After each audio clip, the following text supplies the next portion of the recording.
Shalom saudara terkasih, salam jumpa bersama saya Romo Amo MSC dalam RSM pada hari Selasa biasa pekan yang ke-13. Semoga Anda dalam keadaan baik dan sehat selalu. Saudara, kemarin ada seorang yang menghubungi saya dan meminta untuk didoakan anaknya yang kemarin merayakan hari ulang tahunnya.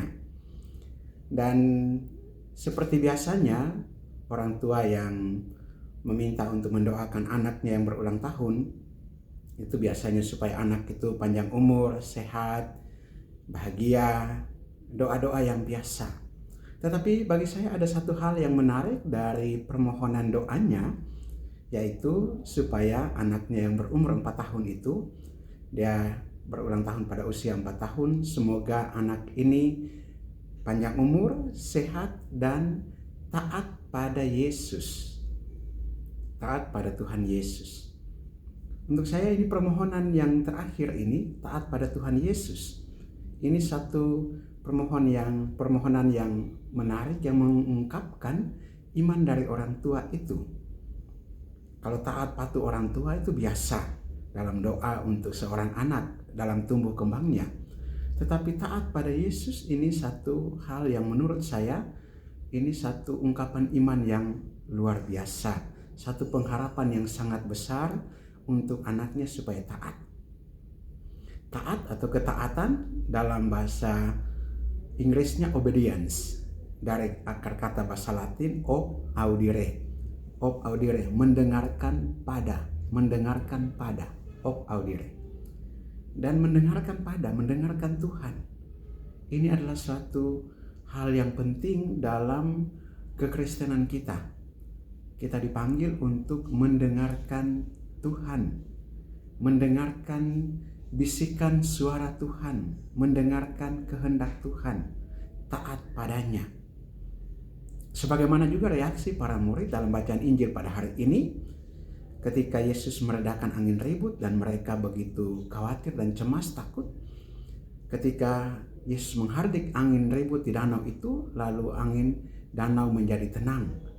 Dan reaksi para muridnya, orang-orang yang ada di situ, mereka katakan, siapakah, orang apakah dia ini sehingga angin dan danau pun taat kepadanya? Orang apakah dia ini sehingga angin dan danau pun taat kepadanya? Ini satu ungkapan ketaatan, bukan hanya manusia yang taat kepada Yesus, tapi alam semesta pun taat kepadanya. Yesus mengatasi atau raja atas alam semesta dan umat manusia. Alam semesta saja taat pada Yesus, apalagi kita tentunya. Sehingga tepatlah apa yang ditegur oleh Yesus kepada murid-muridnya pada Injil hari ini, ketika mereka berteriak membangunkan dia, Tuhan tolonglah kita binasa. Dan Yesus mengatakan pada mereka dan menghardik angin itu, ya, sehingga dia katakan, mengapa kamu takut, hai kamu yang kurang percaya? Mengapa kamu takut, kamu yang kurang percaya? Mari kita mohon supaya Tuhan tambahkan iman kita agar semakin percaya dan taat pada kehendak Tuhan. Marilah kita berdoa. Allah kekal dan kuasa, kami mengucap syukur dan berterima kasih atas firman-Mu yang Kau nyatakan kepada kami, terutama supaya kami belajar untuk semakin percaya kepadamu dan taat mendengarkan kehendak-Mu. Urapilah kami dan kuasa Roh Kudus-Mu agar ketaatan kami sungguh-sungguh menjadi ketaatan yang berasal daripada-Mu, ketaatan dalam roh dan kebenaran. Demi Yesus Kristus Putra-Mu Tuhan dan Juru Selamat kami yang hidup dan berkuasa kini dan sepanjang segala masa. Amin. Berkat Allah yang Maha Kuasa turun dan tinggal atas saudara sekalian, Bapa dan Putra dan Roh Kudus. Amin.